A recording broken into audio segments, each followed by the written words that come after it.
G'day, welcome to the Noob Spearo podcast. My name is Shrek and I'm one of the co-hosts here. Today, not joined by Turbo, it's me and Trevor Ketchion, and today's episode is about doing your own reconnaissance from a boat. And we talk about sounders, equipment, how to think about it. We talk about charts, apps, websites. There's questions in there from the Noob Spearo community, and we did a Facebook live video in the Noob Spearo community Facebook group.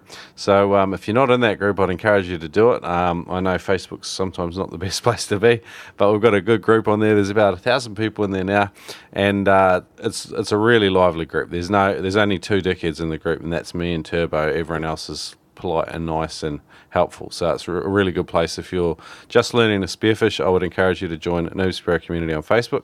But anyway, like I said, the video went live in there, and we fielded a whole bunch of questions from listeners just like you, and so we dig right into recon today. And look out in another few weeks too, because there's another episode coming out, also with Trevor, recorded at the same time, but it's a focus on spearfishing southern Queensland, which is the part of Australia that Trevor and I live in. And so some of the information you'll hear today is definitely like geographically specific to this area. However, there's some big principles, ideas, tips and tricks that you can apply wherever you live in the world. So Reconnaissance 101 boat diving, there's some powerful lessons in here from a guy that's been doing this for years and years and years. So you're in for a real treat today. Enjoy today's episode. Before we get there, just wanted to get into a couple of shout outs. Now, on Patreon, I've had 4 brand new patrons sign up. So if you go to patreon.com/Noob Spearo, you'll find our Patreon page. Now, basically, this is a listener community supporter page, and you can pledge at 3 different levels to support the podcast and the work we do here at Noob Spearo. I'm excited to tell you that all of the funds that we raise from Patreon go towards funding trips for me and Turbo, so we can go out and we can meet listeners in different areas, hopefully do a couple of live interviews and go spearfishing. So later this year, in August, September, we have penciled in a solid trip to Melbourne, and some of the logistics are already coming together, and I'm excited to say we've got $212 in our Patreon account now, and there's how many I think we've got 11 or 12 patrons now. So thanks to every single one of you, because you're definitely helping us to get out there and go spearfishing with some of you guys, and come out to your area, do some talks and stuff like that. So I'm pretty excited about it. So the 4 new patrons were Brian Carter, Andrew Bleakley, Daniel Exton and Frederick Farstad. Thanks, guys, for signing up. So that's absolutely magic. I'm really looking forward to heading down to Melbourne, and that will be hopefully just the first trip of many. I would like to get out and do 3 of these a year, or even more if we can swing it with work and relationships and all the other stuff. But to go with the happy news, and not a good segue. The Umlaga Spearfishing Club in South Africa lost a diver in the last week. I'm not too sure of the circumstances, and I don't like to dig in, and someone's died, so I don't need to pull it apart and hassle the guy or whatever. But always try and dive safe and buddy up. Follow that Ted Hardy the bulletproof buddy protocol. Where one leads, one follows, and then you just have turnabout. But there's a great Spearo taken there by Bryce Boyce, I believe his name is, from Umlaga Spearfishing Club. So pretty sad, and not uncommon in spearfishing. So yeah, be safe, guys.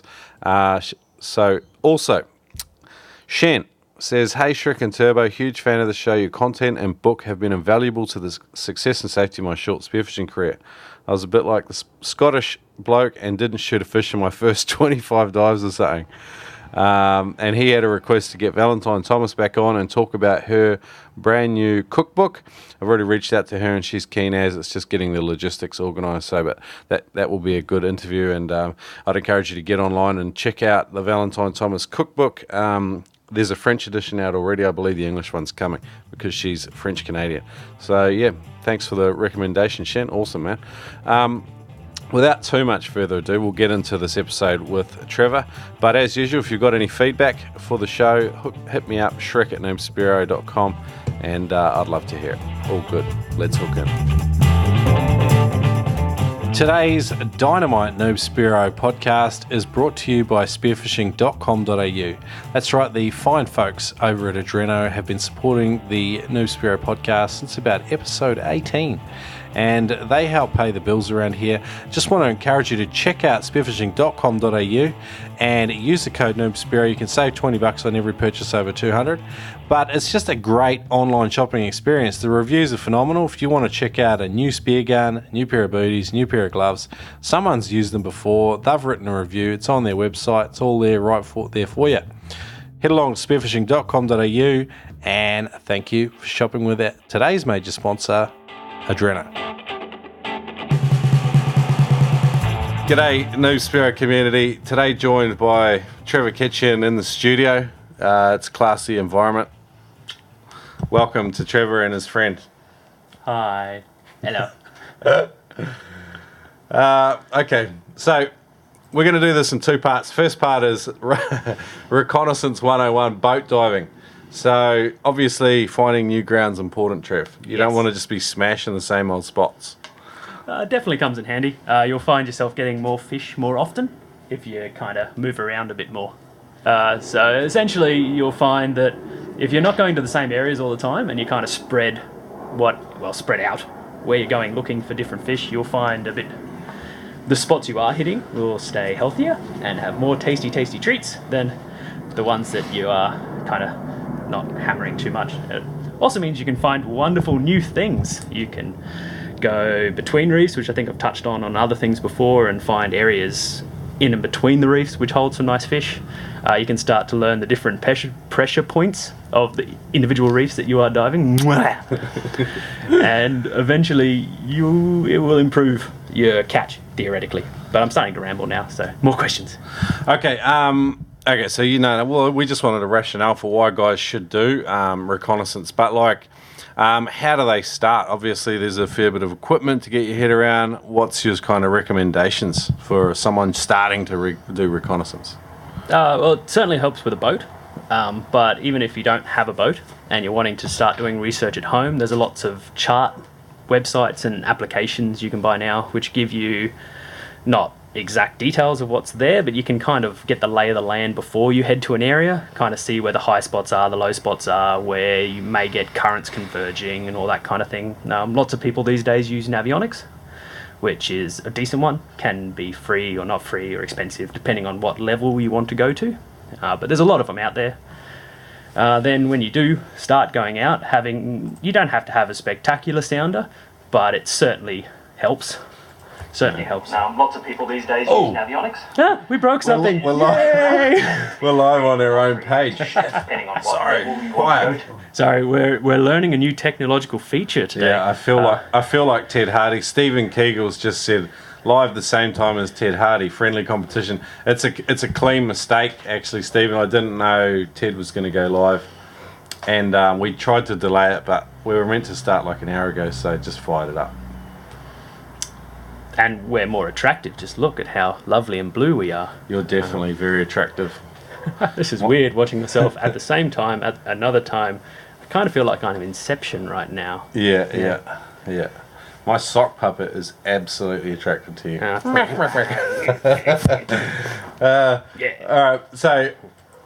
right. So good. What about so you get on your boat. You've got a sounder. How do you use the friggin' thing? How do you learn to use it? How did you learn? Trial and error. Lots and lots of trial and error. So you get the settings to where you think, or it's easy for you to make out the difference in the bottom. Then a lot of drive over an area, look at the sounder, swim down, look at the bottom, and kind of remember the correlation between what you're seeing on the sounder and what you're physically seeing in the water. And then repeat, and eventually you'll work out that certain colours mean certain things and certain types of structure mean other things, because every single display on a sounder is different.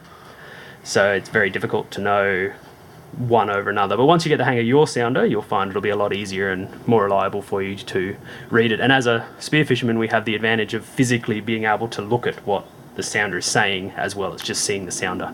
That sounds guesswork. That sounds like an awful lot of work. Yeah, it is. But once you get the hang of it, in the future you kind of can somewhat know off what the screen is showing you what is actually there. Okay, cool. So would it be even worthwhile going to some ground and seeing how it appears on the sounder, and then going down and sort of cross-correlating it to give you some ideas, or would you just go straight to some new type, suspicious-looking spots on the sounder? Oh no, certainly. If you've got an area that you've got a mental map of, that would be a great place to start, particularly with a new sounder. Go there and sound over areas where you know what the structure looks like, and watch what that shows on your sounder. I did watch your video on submerged psychos, and you talked about like there's a whole bunch of fish shows on one reef, and I mean I heard you mention it just before, but I think it's worth rehashing. And then you see a whole bunch of other guys a kilometre away on another patch of reef. You're convinced that the ground between those two spots is well worth exploring. Always worth a look. It's not necessarily always going to have something, but it's always worth a look, because a lot of areas and structure will be connected somehow and have some relation to each other. So it's just good to look in and around, and even out off the outsides of main reefs, you'll usually find where current washes the sand away and exposes rocks in certain areas. They can be worth an explore too. And it's also good just to leave the line fishermen to their thing so they don't run you over. It's kind of like the whole proverb that's in a million different religions is treat others how you would be treated. Can you do it with a sock puppet, like with an accent? No, I can't do accents. I always lose them halfway through. But it's good to treat others. Sorry, just give me a sec. I'll just get this up. There you go. So it's good to treat others how you would be treated yourself. So if you see a line fisherman somewhere, you're not going to want someone coming up on your spot and being like, "Oi, I'm a fish here, you go away, go, I'm going to ruin everything for you." So you just let them have their day. Then later you go and fish and ruin it for them. You completely butchered Gandhi there. I love Gandhi. He was delicious. Okay, when you buy a boat or a sounder, either it's going to come with one or you're going to buy one. It comes with a manual, but we're all like younger generation. None of us have ever even opened a manual before. What's the sort of your process? What would be your process for just learning how the friggin' thing works? I mean, if you get sold it, hopefully the salesman's going to walk you through some stuff, but is there videos on YouTube, or, I mean, what's the go there? Kind of depends on the sounder. There are a lot of tutorial videos on YouTube, which are good to watch. If you have the time to read the manual, that's also quite good. And in certain areas, there are professional installers and people that can actually come out and do training days with you on the boat for certain brands, and there's a few different places that can do that. I'm not very good off the top of my head of them. Okay. And they'll come out and tune your sounder for you and run you through the ins and outs and how it all works. But that's for some of the more expensive ones that are out of my budget. Yeah. But someday maybe. So you've got this unit on your dash, and that's where you see the information from, but the information's coming from the transducer, yeah? Mm-hmm. And there's a couple of different configurations for that. Obviously, you need to probably understand that before you begin to use it. A lot of trial and error, I found. I'm no expert on the placement of transducers, but I've moved mine quite a few times until I found a place where it could read generally at very high speeds. Okay. And still get a decent reading. It's very tricky. Every hull's going to be different. It's a good one to go to, say, a marine electronics specialist and actually get their opinion, and they'll tell you roughly where on your kind of boat would suit the particular transducer you're looking at. It can be a bit tricky. Your buddy, Ian. Mr. Brooks. He asked a great question. He was very sincere. He said, "What's latitude and longitude? I want to get into GPS and getting your boat to actually rig correctly. How do you do that?" Oh, it all depends on what datum you've got it. Mine fell over. It all depends on what datum you're set to. Yeah. And there's a lot of people, depending on what datum you're on, will then depend what it's reading with relation to the latitude and longitude. What do the numbers all mean? Exactly like where 1, you 2, are 3 with relation dot. to your area on the planet. I'm not the best at explaining it. Me either.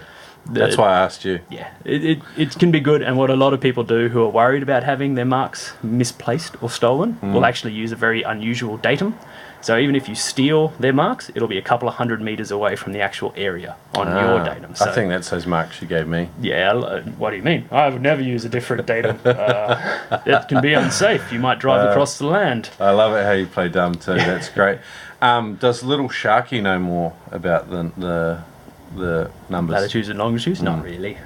So what is the datum is just sort of how your boat reads in relation to the satellites? Pretty much, and where your base point is. So at a lot of boat ramps, they'll have a sign there telling you that at this point on WSG or WGS, certain datum is where you should be. Okay. And you can change to that and just double check that your GPS is reading correctly. Because if you're on a very incorrect datum, you can actually have bits of structure in complete the wrong place on your chart. So on the datum that we used to use about 5 years ago, which was very, very wrong, flat rock area and all the different rocks off Stratty, it would tell us that, like, say, if we were diving the group, our boat would be showing up on top of the rock instead of off to the side. So it had disadvantages as well.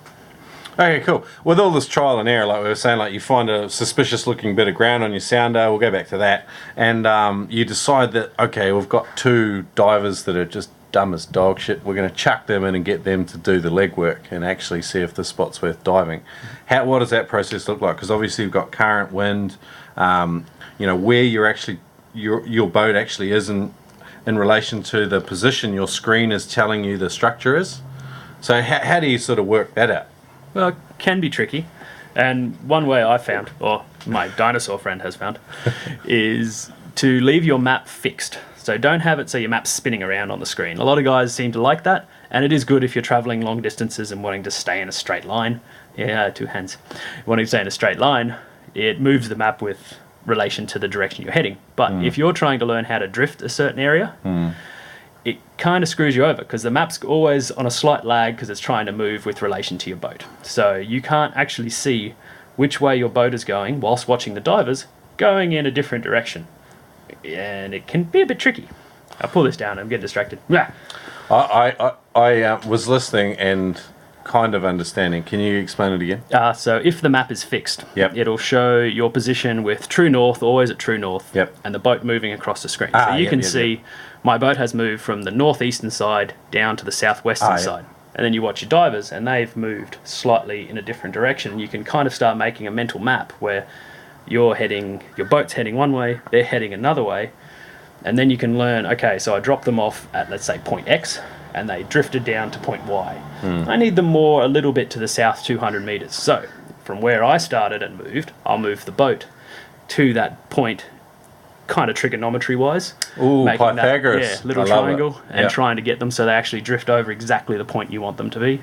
Okay. Then the next one is learning the speed with the current, and particularly when you're hitting small marks, you want to have them diving so that when they get to the bottom of their drop, again, more triangles, lovely triangles. Remember grade 10 maths you thought was useless and never going to come in handy? Great for spearfishing. Did you make it to year 10? It depends on who you ask.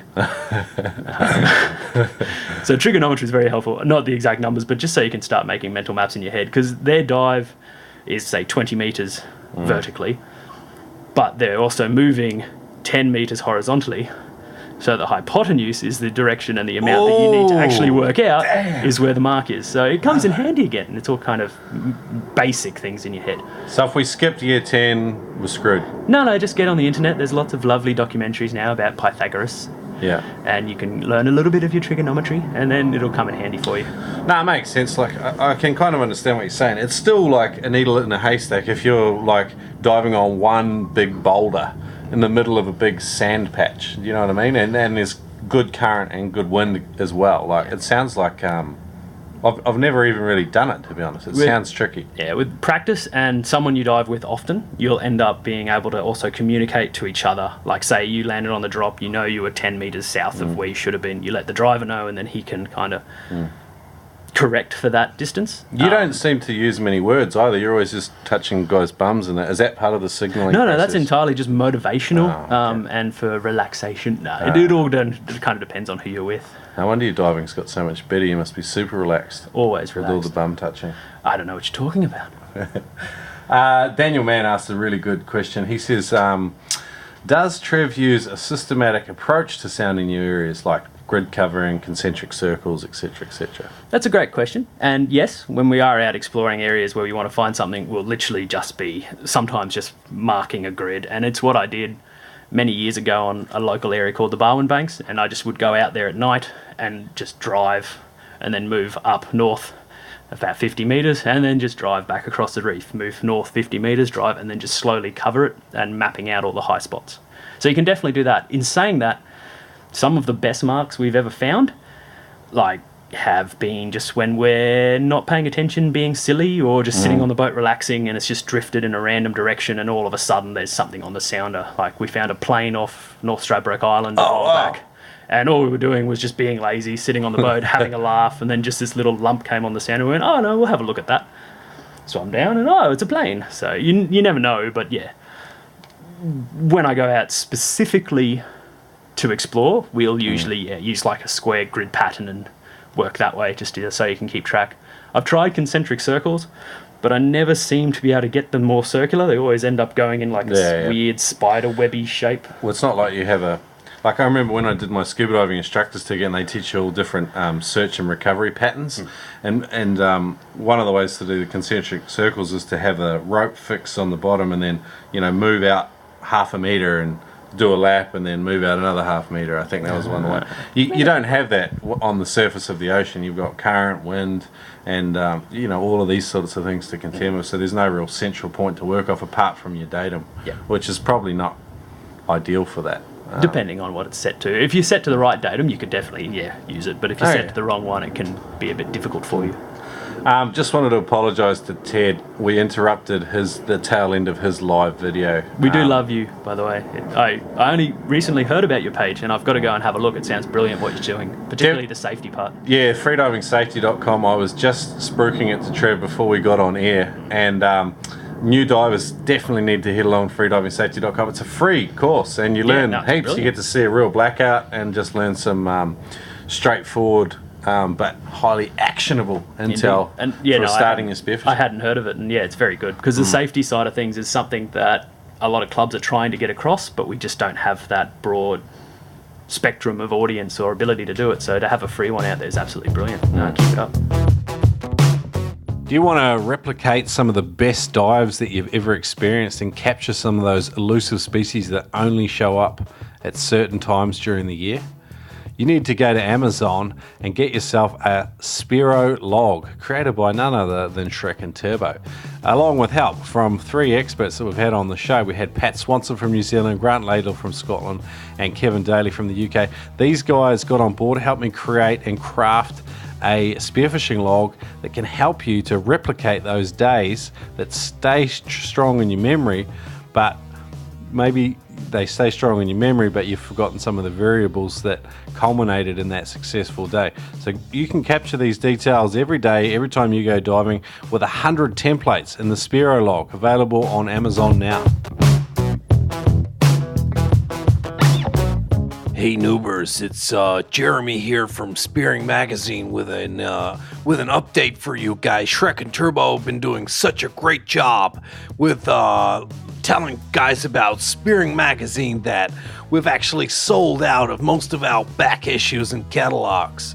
But I just wanted to let you guys know that we have an international subscription available just for you guys. Yeah, from Spearing Magazine. I'm Jeremy Campbell. Thank you guys. Go to spearingmagazine.com.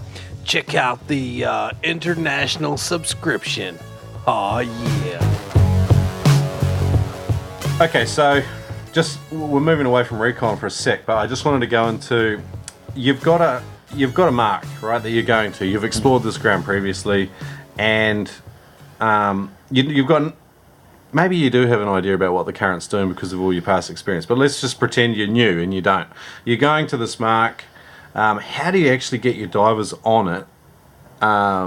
Maybe not the first time, but within a couple. I mean, you walked over it before. I just want to go over it again. Yeah, it depends on the day and who you're with.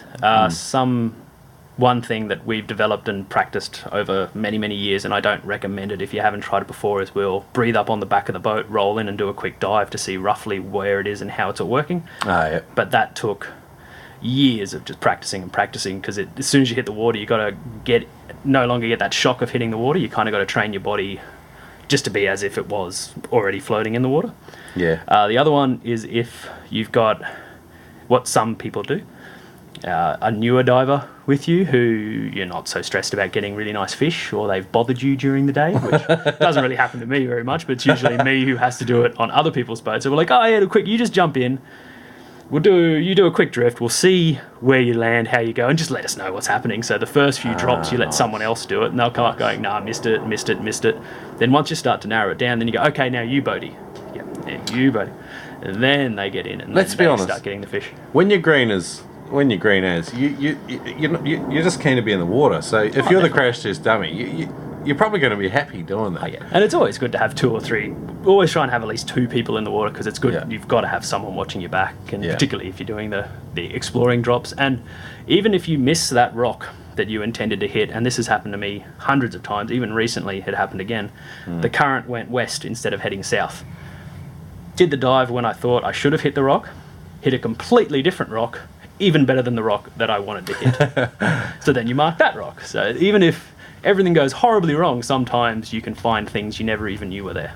Yeah, no, that's cool. I've done that before, and I think one of the dud marks you gave me, I actually dropped down. There was a huge tiger shark on the bottom, and it was just sand. But it was cool just to see, nice. This big tiger shark. I was like, no, that was the mark for the tiger shark. It wasn't a dud mark. It was tiger shark. Craig Hampson asks if you like it deep. Well, yes, 110%. Unfortunately, I had a bit of a incident physically, and my spine doesn't work as well as it should, and it's always very, very sore. But one advantage I've found with freediving is when I'm deeper than about 20-25 meters, because of the way your body compresses at depth, it actually takes the pressure off the area where I have my injury. So for those 10-15 seconds, I'm not in pain. So that's something that I do very much enjoy about being deeper than a certain amount. It also kind of is a bit of cheating on my part, because when that pain comes off, I instantly relax, which is why I get that bit more bottom time when I'm past a certain depth. So, yes, I do like it deep, very deep. This conversation's featuring quite heavily with regards to we've been using metric system, and we're talking about these areas like outside Brisbane where we deal with a lot of current all the time. It's still relevant to all other areas of the world and spearfishing, but maybe we need to keep that in mind.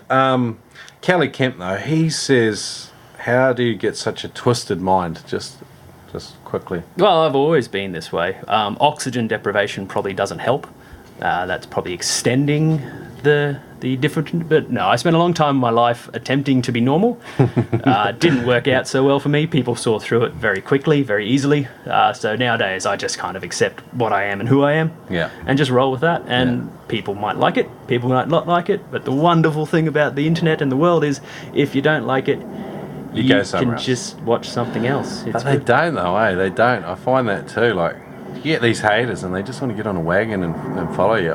You don't seem to cop too much of it though. Like Submerged Psychos has attracted its own very unique following. There's a delete button. It's wonderful. You just delete the person and then they no longer exist. Exactly. Yeah. Exactly. That's probably why we've got 3 people watching this. But we love 3 of you. Carl Baker said, what are the best apps, books and blogs to find epic spots? We're probably again going to keep this. I'm not sure about America and South Africa. I've got no idea. New Zealand and Australia are a little bit of a different kettle of fish, though.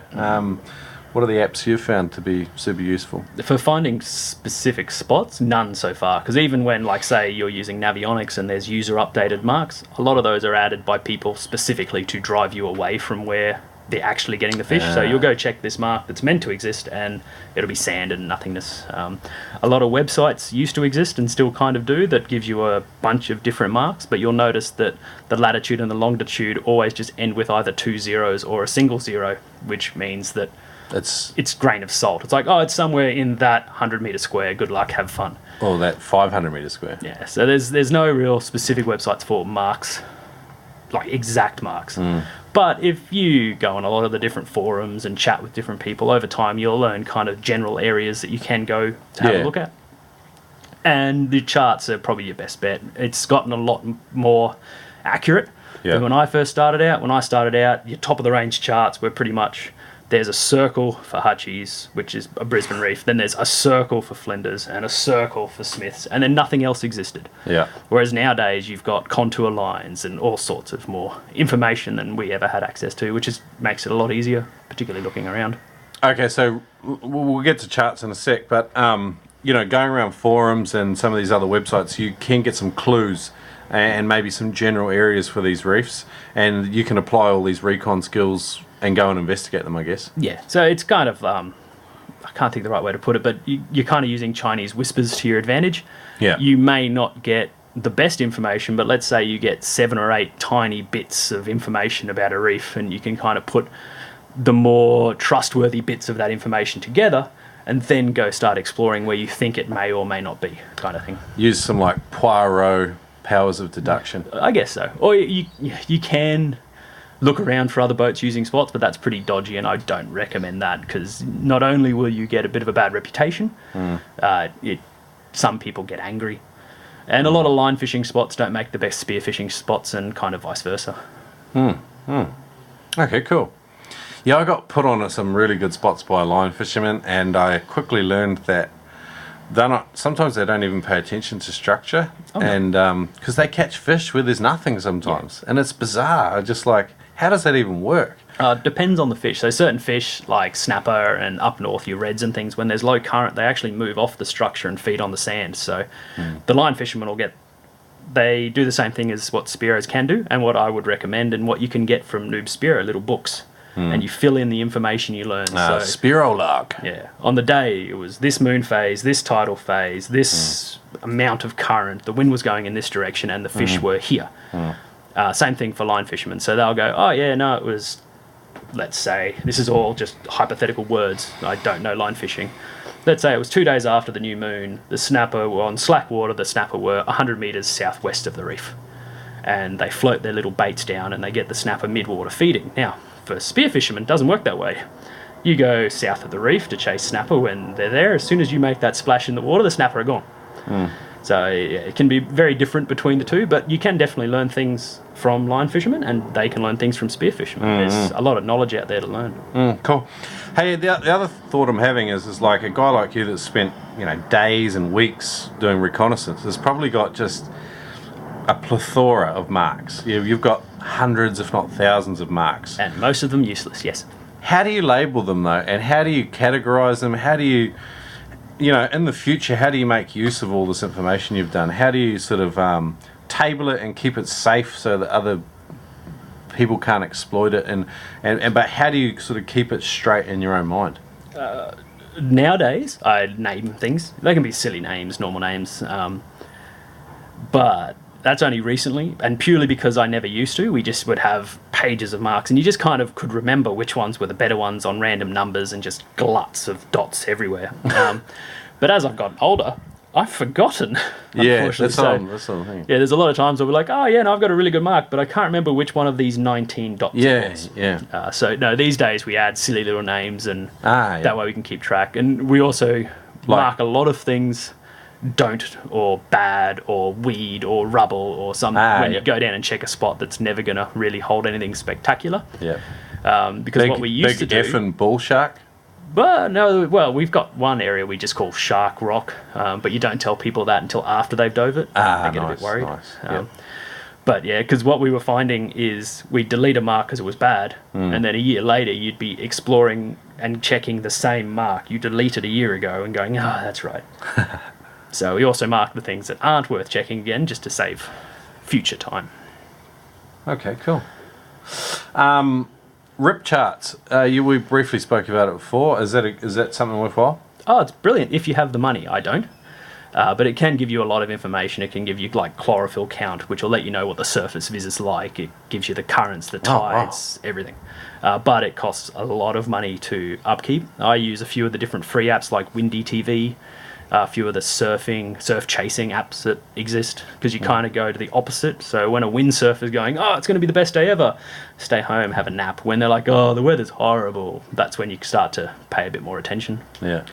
You used to go out and everything, though. Yes, that was pre-destroying my spine. And I'm not going to say going out and everything may not have helped with keeping a healthy spine, but I can't do it as much anymore. Completely unrelated to your spinal injury. Completely. Definitely had nothing to do with it, yeah. Okay, so surfing and windsurfing websites, we talked about RipCharts. How do you actually learn to read charts? As in the actual, like the old graphs? school nautical charts, like even the new stuff like the Navionics or the RipCharts, or what do we got here? WindyTV is another one you suggested. Talk to someone who is in commercial fishing or works offshore on boats is the way they kind of taught me. I was never good at reading through the books and learning the exact way to see the highs and the lows and how they interact with each other, but just over talking to people that spend a lot of time on the water all day, every day, they kind of can teach you in a way that dumbs it down a lot. Okay. And that's very helpful. I'm still not very good at teaching it. Yeah. But yeah, just learning how the different weather patterns kind of relate to each other and having an educated guess. And then you can also look at the different graphs on the different websites and use their educated guesses with your educated guess to try and get a bit of an idea of what's going on. All right. Necessarily won't work ever. Well, I'll say it won't work 100% of the time. I've had days which are meant to be horrific, where we've been out there sitting in a mill pond and there's no wind, and other days where it's meant to be a beautiful, calm day, and next thing you're sitting in the middle of a storm and you smash your windscreen and crack your boat. It's always just an educated guess. Weather likes just doing the opposite to what it should. Yeah. A lot of people dislike SeaBreeze and WillyWeather and some of these other apps. They use bomb data, and part of the reason why people like them is they're extremely user-friendly. Yes. They are absolutely, they render the information in a way that's just perfectly legible and great to understand. However, sometimes their predictions seem to be quite shit. It depends on how far out you're looking at their predictions. So, not to sound like a conspiracy theorist, but a lot of these websites are, because they're free, which is brilliant, they make their money through their advertising. So, they want to give you the nicest possible version of the interpretation of the data. Particularly a long way out from, let's say, a weekend, because then you're going to go on there and you're like, oh, the weather's going to be good, and then you get excited and you may look at the advertising and go, oh, well, the weather's going to be good, I'll buy a surfboard. But as you get closer and closer, that is a huge conspirate theory. That's extremely loose and fast. The entire world is not about making you buy things you weren't initially going to buy. But yeah, as you get closer to the time frame, then they're going to become a lot more reliable, and that's also purely because of the spearfishing. Yeah. Pardon? No, it's just name dropping some products that people could buy. Yes, no, you can. And then as you get closer, you'll actually get a lot more accurate reading. And as I'm trying to think, I'll just call you Shrek. Yeah. I won't use your real name. You can use my real name. Badly. As Shrek was saying, it's just an idea from the data, and it's just their interpretation. So, like everything, data can be interpreted a million ways, and it can also be skewed to whatever you need it to say. So it's always good to take 10 different websites' interpretations, then make your own interpretation from their interpretations. But what weather apps do you use personally? I've got the WindyTV app, which is good because it'll actually show you... trying to think of the right one. So instead of just having the highs and the lows, you can turn it onto a point where it'll give you arrows and colours that show you the wind's heading this way because of this pressure and it's doing this speed. And then you can zoom right out and see it on like a worldwide scale and then zoom in to see your local. So you can kind of see how patterns will change and that kind of thing. Yep. I also use SeaBreeze because it is just a very quick, easy one. You can be like, oh, look, the arrows are red. That's bad. Or depends on which way you have it set. Another one is, I can't remember what it's called, but it's a windsurfing one that Kitesurfer showed me, and it's quite good. It's a lot more detail on the wind side of things. Swell's useless from that page, but they spend a lot more time focusing on the wind and what the wind's going to do. Yep. Like subject matter experts with the wind, because that's what they focus is. Yep. Oh yeah, no, they love going fast. Yeah, it scares me what they do with those things. Yeah. And another one is just your bombs, so your government-run sites, because they're very. This is the data. There you go. That's all we're going to give you, and they're always more on the side of caution than a lot of the privately owned ones. So you you can kind of find the middle ground between the two. Yeah. All right, we've sort of focused on the minutiae, if you like. Good word. I've been looking lately at like big topographical maps of the ocean floor of this particular end of Queensland. Do you ever do that? I've tried, and if you can become friends with someone who works for the CSIRO, they've got 3D mapped bottoms, and it's brilliant to look at. Then they usually find out you're a spearfisherman and looking for the information to go and kill the things they're studying, so they tend to withdraw the offer after a while. But no, if you can get access to those topographical 3D maps, even if it's not for a reconnaissance thing, they're really interesting to look at, and imagine what the coastline was like pre-Ice Age and that kind of thing. Well, the other thing is like when you see this topographical map and you see like seamounts and you see like these huge canyons and stuff like that, it's really amazing. Like it gives you an enhanced perspective of the ocean. But the other thing is you can, when you start learning about the prevailing currents, like seasonal currents and water temps, and past history is kind of a good indication of what will happen the next year.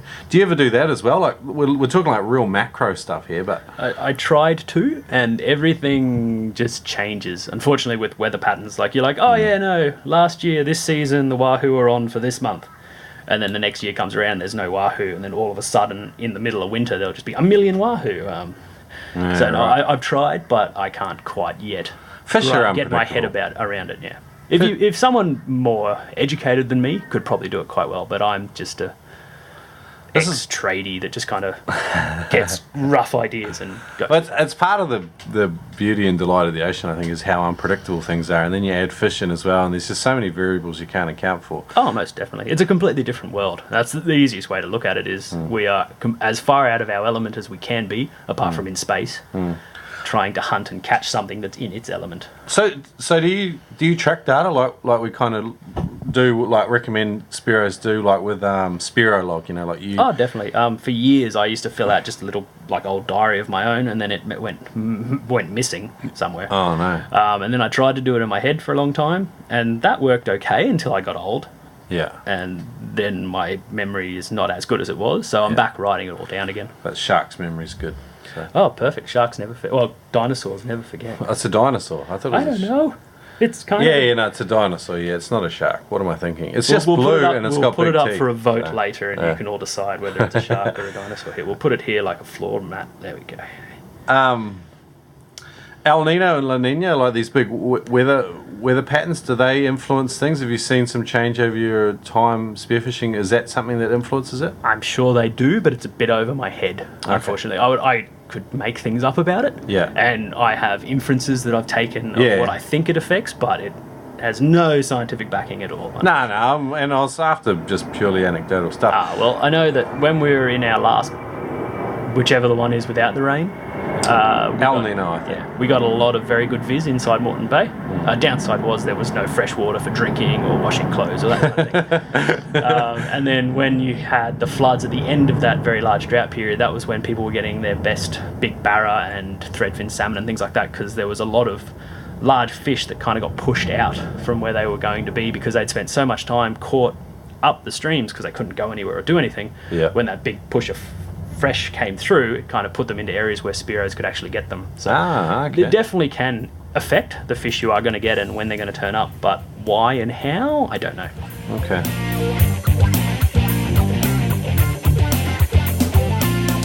Today I've got a sweet offer for you. To go with this free episode of the Noob Spearo podcast, I've got access to some free courses. How cool is that? Go to noobspearo.com/TED. Now, Ted Hardy from Immersion Freediving, a frequent guest on the Noob Spearo podcast, has got several free courses available at noobspearo.com/TED. Check it out, Freediving Safety. There's a full video course about how to avoid shallow water blackout, how to be a good buddy, all the fundamentals of just being a good, safe Spearo, and it's all free. Check it out, noobspearo.com/TED. There's another one in there as well about how to take a 20 to 30% bigger breath, which will give you more fuel, more time on the bottom, and make you a more effective Spearo. There's also a whole lot of other courses there as well.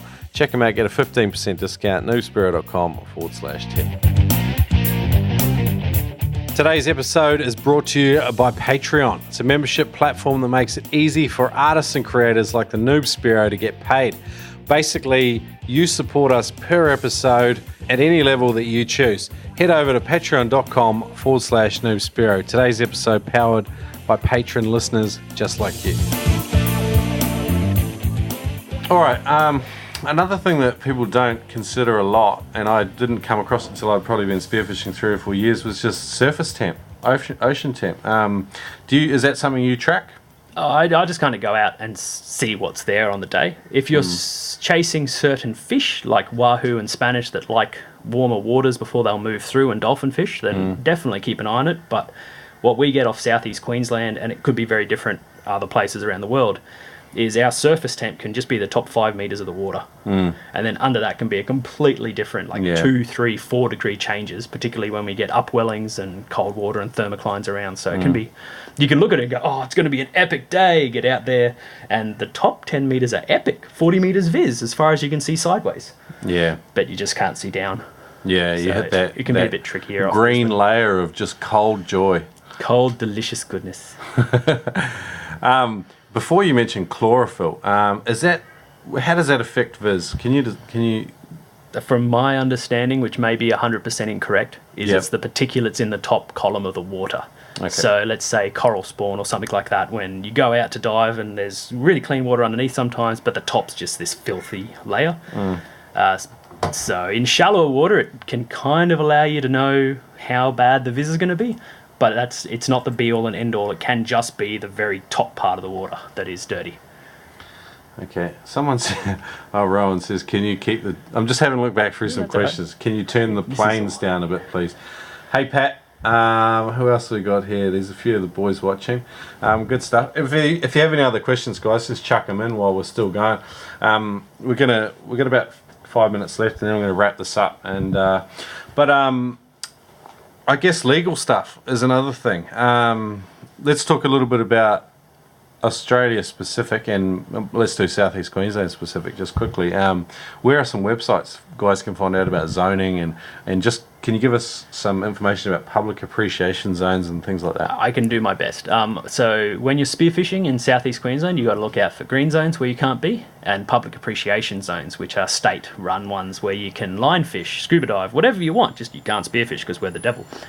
And unfortunately the websites are very difficult to go through, and usually you have to go through all the different, like a 300-page document to find the small section which pertains to what you're actually wanting to know, and it just gives you the GPS coordinates for the boundaries. It can be very difficult, very time-consuming, and very easy to misinterpret. What I would recommend, and what I have done for the last probably 5 years, is if I'm going to an area I haven't been before, I contact whoever the most close department for fisheries is. Yep. And I ask them directly, where can you, where can't you, what are the boundaries, how do you do this? And they'll tell you the exact information for their area. Most of them are more interested in telling you where you can't go up front than having to go out there and find you and get mad at you. So that's the easiest way I've found. But for New South Wales, they've got it all mapped out. It's quite good. So if you type in, for a lot of the places, not all, on the internet, where can you spear Tweed River, it'll actually come up with like a 5-page document, and it's all mapped out and highlighted and kind of shows you where you can and can't a lot easier and more visually. Question for Mr. FICO from Duncan.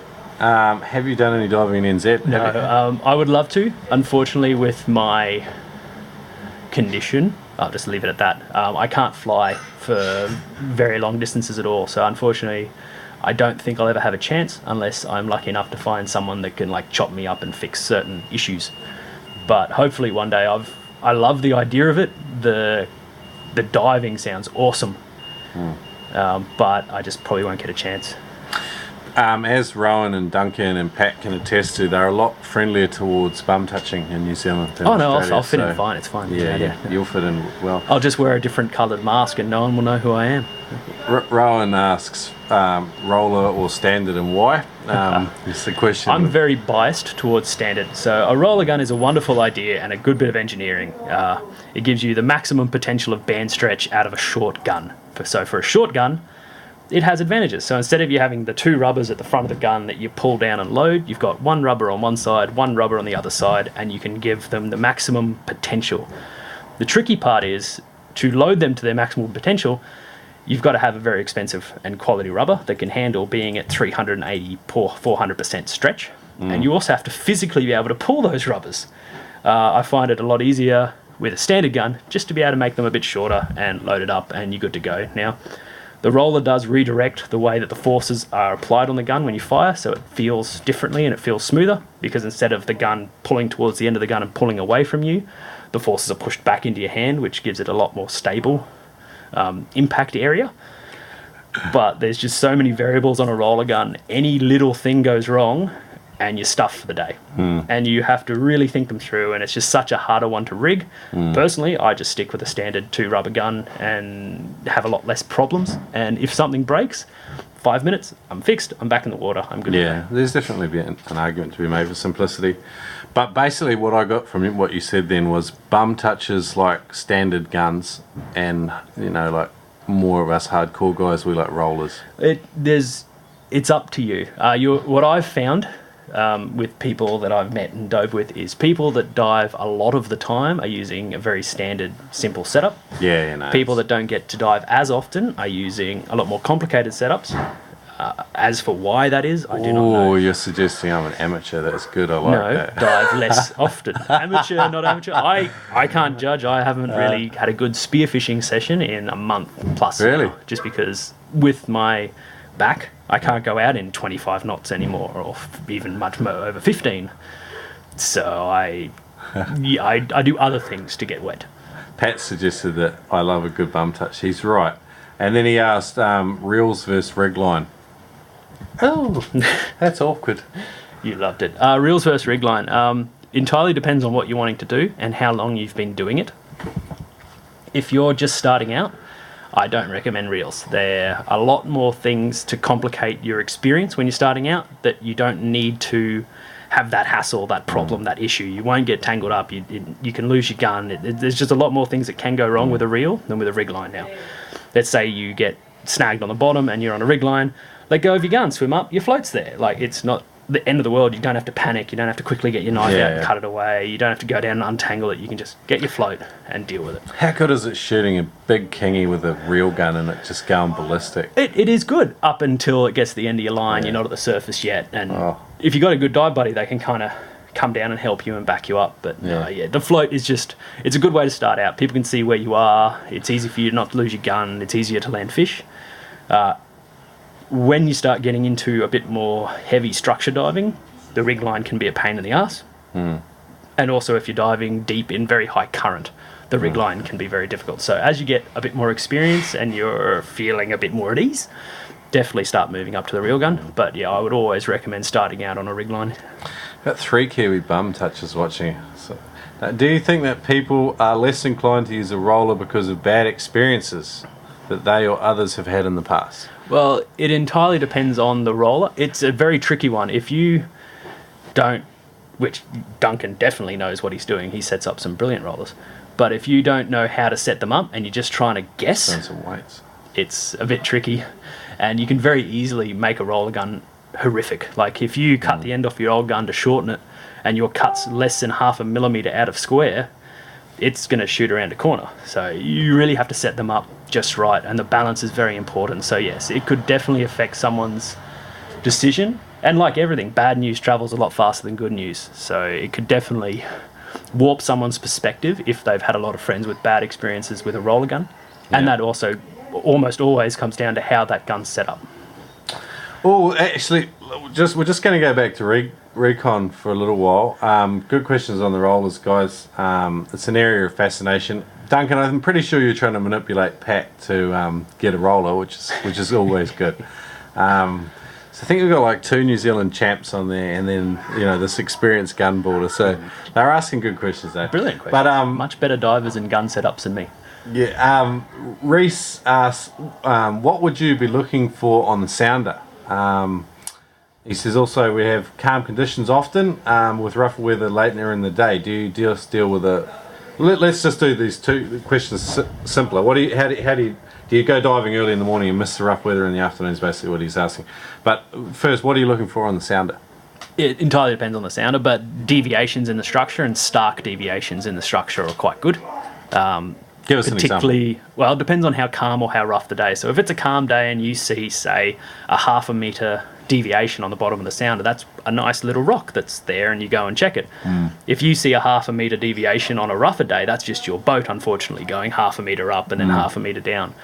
So it all depends on how the conditions are for what type of structure you're looking for. Also what sounder. So if you've got the side scans and the chirp and all this stuff, you can actually see deviations in the bottom that are undercut and that kind of stuff once you get the hang of what to look for. Okay. I personally just still use the really old ones, which just show you the shape of the bottom and then a bit of coloration for the density of the fish life around it. And on those, yeah, you're just looking for marks in the structure that could be something that, particularly off southern Queensland, somewhere the fish can hide out of the current, if that makes sense. So if you can see a ledge that's on the back side or the front side of the current, it'll either cause a pressure edge that gets the nutrients to upwell and then all the fish to come and feed on them, or you can find somewhere that once the fish are finished feeding and are tired, can go and hide from that current. Yeah, mangrove jacks. Well, any fish gets tired. It's like us. At a certain point, you've had enough, work for the day, and you just want to rest. What are some species you're going to find on the front edge of a reef where the current is pushing up and there's bait? What are, can you sort of maybe it's again going to be Queensland specific, I guess, but yeah, southeastern Queensland, a lot of your predatory fish like the upwelling, because that's where the smaller, I don't know the right word, but the very tiny animals are getting pushed up higher in the column and getting a bit disorientated and churned around. So your bait fish come in to feed on them, and then your predators come in to feed on the bait fish, and you just end up with areas of pressure where everything's coming to feed. Yep. And then once everything's fed, it'll usually push down into eddy currents or back currents or into caves to just try and get out of that current. On a day with very low current, completely different. They can just be anywhere. They'll just swim out on the sand and look for food. And then as for the rough in the afternoon... Yeah, and Rowan's added to that. He said, what's your preference? Early morning, midday? What's your kind of... I like to just go out from sunrise to sunset when I get the chance. So I don't really have a preference. As for what we used to just call running the gauntlet, when you're like, oh, look, we got 0 to 5 here, and there's a storm coming. Which could come at 3, could come at 4. I'm going to think it's going to come at 4. And then at 11 o'clock, you're getting absolutely destroyed. So it can have negative effects. And some days, yeah, it stretches out further back and you get a whole day diving in without getting trashed. But it's always good if you are going to go out on those days when you are, there's going to be rough weather in the afternoon, just whoever's boating, keep an eye on the clouds, because you'll usually see these big, tall cloud fronts. And you can be like, oh, but there's the angriness. We might head in now. So it's just good to just keep an eye on what's happening around you if you are thinking that there is going to be bad weather coming in while you're out there. With before you were talking about like looking for differences in the bottom structure and stuff like that. Like in Queensland, it's quite often sandy bottom, and you'll get that. And we talked a little bit about coming across the front end of a reef where you've got upwelling and stuff. What about when you're over areas of like big reef and rock and stuff like that? What are you looking for there? Like, where it's all reef and you're just looking for something distinctive, what's something that you would want to... What are some like triggers that you'll definitely want to explore? So on a day with high current, it's quite good because you can kind of sit there and you'll see where the water is churning more on the reef than where it isn't. So that'll let you know where the pressure's hitting the reef and being pushed up. So that gives you a good idea to where to start exploring if you're looking just for the pressure edges. Otherwise, bait. Wherever the food is where eventually the predator will be. So you get your sounder tuned so that it can pick up bait balls and find smaller fish. More than looking for the big fish on your sounder, you're actually looking for large amounts of smaller fish. And that's where you start hunting, because if you're hunting the hunter, you should hunt where the hunter's hunting. Okay. Yeah, I think I got that out the right way around. Yeah, that sounds really good. Okay, cool. All right. Last question, and then we're going to head off. Duncan wants to ask an annoying question about shafts. Preference on shafts, brands, sizes for different environments. What's your kind of that's a good question and a tricky question. It is. It all depends on what your gun setup is. So the more power you want to have, the thicker, heavier shaft you need to have, which then takes more to push the thicker, heavier shaft, so the more power you have to have. So then the more thicker, heavier shaft you have to have, which then needs... And it can become a bit of a cycle, depending on the gun. But if I'm hunting normally off the local areas, I just use a 7mm stainless shaft with slightly less power, so that it's very quick and very accurate, but it doesn't really have that punching force that you would get. If I'm going for bigger fish, or say up north where the chance of having to shoot through denser fish at a higher distance, I'll go to a slightly heavier 7.5mm spring stainless shaft, and then add a bit more power behind that so that it's not as quick to the target, but because you need more power to get through the target, it's got more hitting force when it gets to the target, if that makes sense, hopefully. We're going to break the rule. Rowan Twinkletoes Verbicus asked, back to time of the day, have you noticed any sort of prevailing fish behaviour, like even amongst specific species around time of day? Yeah, one that stands out a lot we've noticed over the last few years is wahoo particularly like the run up to the high tide, and then they, particularly on major structure, and then they seem to disappear for the run out. And I don't know why, and that's not every time, but a lot of the time, they're really heavy on that run up to high tide. And that's just southeast Queensland. It could be different anywhere else in the world. Yeah. Another one is... Because the aeroplane's loud. That's okay. It just adds a build-up. It does. The other one that's a bit more southeast Queensland is the larger jobfish tend to prefer northerlies. So if you're looking for large jobfish off southeast Queensland, it's horrible days diving because it's dirty, it's cold, it's usually choppy. But they'll be more prevalent on the light northeasterlies than it would be on, say, a southeasterly or something else. They'll come closer to the reef, whereas with southeasterlies, they're further away. And it's the same with all fish. There'll be these little things, and that's why we always, well, I know Shrek does, is just to write everything down. Because then you can start to see the patterns emerging. If you're relying just to be like, oh yeah, no, it'll remind me, I'll remember. You forget little tiny nuances. But if you write it all down, you'll be like, oh yeah, no, 6 months ago I shot, let's say, fish X here and it was a northerly. Oh, then I shot fish X there as well and it was a northerly. Oh, and today's a northerly. Let's go have a look. Swim down, bang, there's your fish. So learning those patterns that your prey has comes in handy. You got to think of yourself like a serial killer. A serial killer will pick its victim, it'll stalk its victim, it'll watch what it's doing, writing down how and when it's best to capture that human-animal thing. Works just the same for spearfishing. I love a dawn spear. I love being first in the water when the light's just starting to come up and the water's still too dark to really spear. But I also like nighttime too, where the fish go dumb as. There's that half an hour there where they're just dumb as dog shit. They're all going back to their beds. But Rowan knows this sort of stuff. Well, it also depends. The reason that a lot of sharks and predators will hunt at dawn and dusk is also the angle of the light through the water. Because go out next time you're in the water really early or really late, you'll notice that if you look with the beam of light, you can see 10, 15 metres. If you try and look through the beam of light, you can only see 1 or 2 metres. So what a lot of predators will use is this to their advantage. They'll come up from the other side of the light and take the fish a lot easier because the fish can't see them, instead of coming towards the fish with the direction of the light. Sharks do that to Spearos too, so it's always good to have someone watching from behind you with the beam of light if you're in a very sharky area at dawn or dusk. That's a good insight, actually. Yeah, is that to do with refraction? Am I getting that right? It's more the reflection of the light off the particulates in the water. So because it's reflecting, the light reflecting off that means it's hard for you to see through it because the light's bouncing and heading up towards your eyes. Whereas when you look with the light, the beam of light's showing you and you can kind of absorb more of the information through your retina. But you can also use that to hunt fish. That's what I've done a few times trying to chase snapper is you'll get down on the other side looking up through the beam of light at them above the ledge, and you shoot up from the shadow through the light and into your snapper. Okay. Looks like you've got some boys asking questions on there as well, but all right.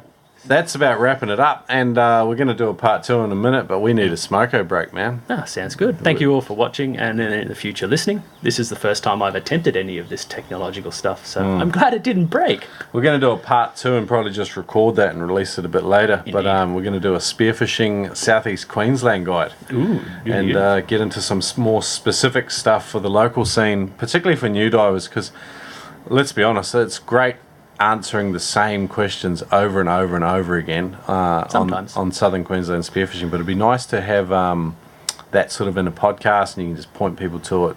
Done. Sounds good. So but anyway, thanks for tuning in, guys, and catch you and next thank you episode. for watching, and thank you for your questions.